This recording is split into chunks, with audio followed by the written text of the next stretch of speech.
Hello everyone, today I'm going to talk about the new public management. But before explaining the new public management, I must warn you. The new public administration movement is not equal to the new public management. Oh, you have already known this. Why? Because I have explained new public administration movement in my previous video. So if you do not know the difference between the new public administration and new public management, first of all, you should learn the new public administration movement. So I advise you to watch again the new public administration. Now, the new public management. We have already seen this when we were talking about the Rosenblum's taxonomy. There were three perspectives: managerial perspective, political perspective, and legal perspective. The new public management perspective belongs to the managerial perspective. But what kind of managerial perspective was that?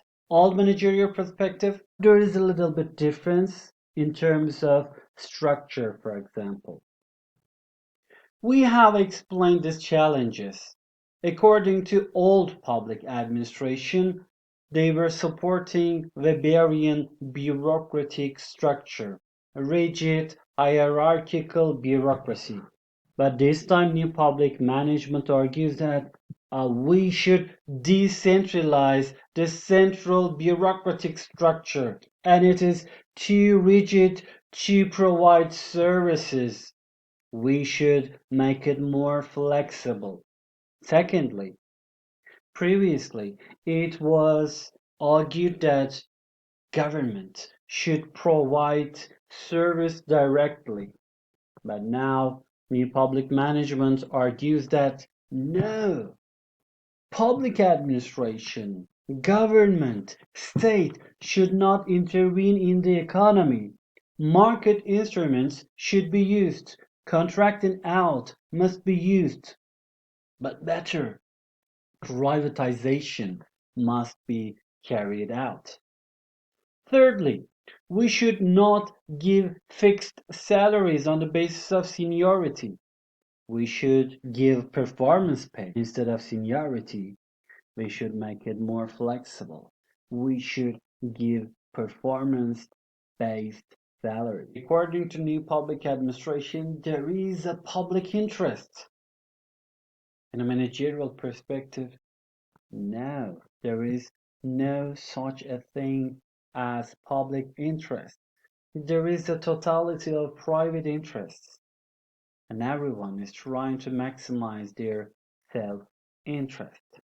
The definition of new public management. It is really easy to remember. Why? Because they would like to transfer everything. Not only the management techniques, but also they would like to transfer the principles of business administration. Why? Because they do support generic public administration, because principles of administration is universally applicable according to them. That's why they support managerial perspective to public administration, because it is universal. Any public management is associated with neoliberalism. Why is that so? We have already learned that Keynesian policies do support involvement of state in the economy.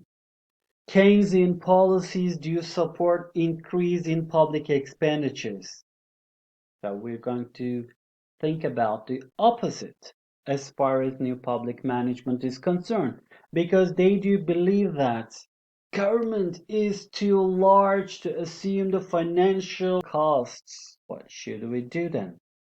We should reduce government expenditures.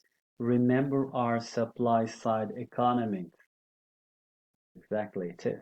Secondly, they reject the involvement of state in the economy. What am I supposed to do now? We should privatize state economic enterprises. And thirdly, we should make bureaucracy, we should make top-down hierarchical rigid bureaucracy more decentralized and more flexible. Hocam, what do we mean by flexibility? We mean by flexibility basically three things. The first one is numerical flexibility, the second one is functional flexibility, and the third one is financial flexibility. As you can easily realize, in terms of numerical flexibility, the first thing to do is the removal of job security, which is opposed to Weberian principles, because Weber would like to give lifetime employment guarantee to bureaucrats. But now we are removing this lifetime employment guarantee. Then what will be the solution? If we remove lifetime employment guarantee, how are we going to pay those people? The solution is another version of flexibility.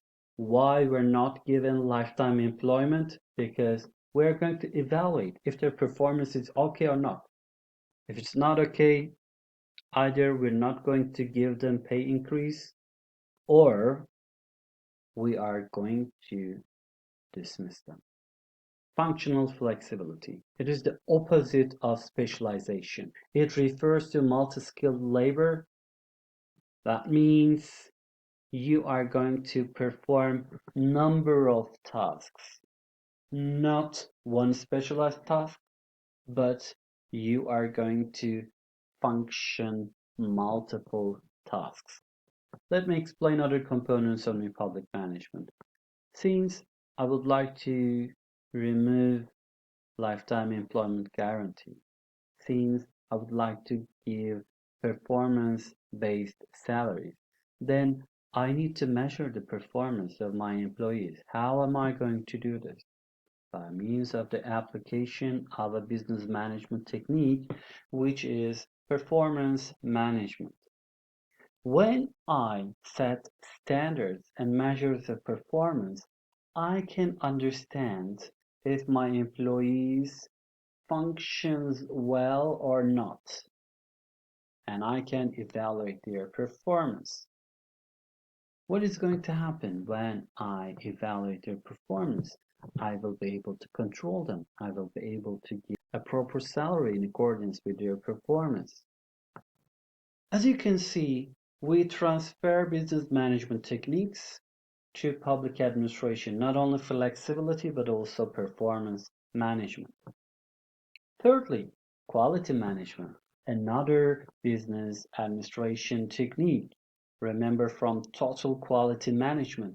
What do we mean by quality? According to Crosby, it means conformance to requirements.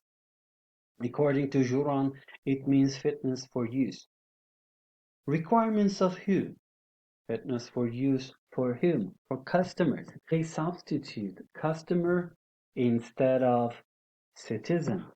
I have already explained the terminology with regards to customer-oriented public administration.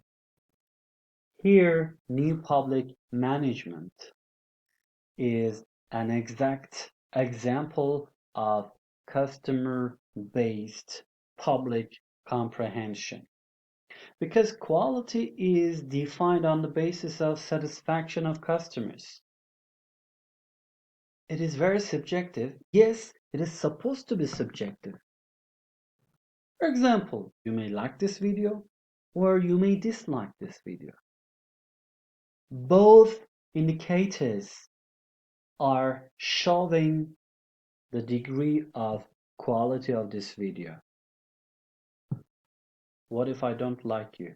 I can simply say, okay, it's possible. This is subjective. It is your subjective opinion. That is how we define quality. But here, what is more important than the definition of quality is the removal of citizenship. As for the fifth component of the NPM, the disaggregation of units in the public sector. How am I going to disaggregate the monolithic top-down central hierarchical structure of public administration? Well, you can decentralize this. You can separate the provision and production, or you can contract out to external providers. You can contract public services to private providers. As you can see, they are changing the way public service is provided. Previously, it was directly provided by government or state economic enterprises.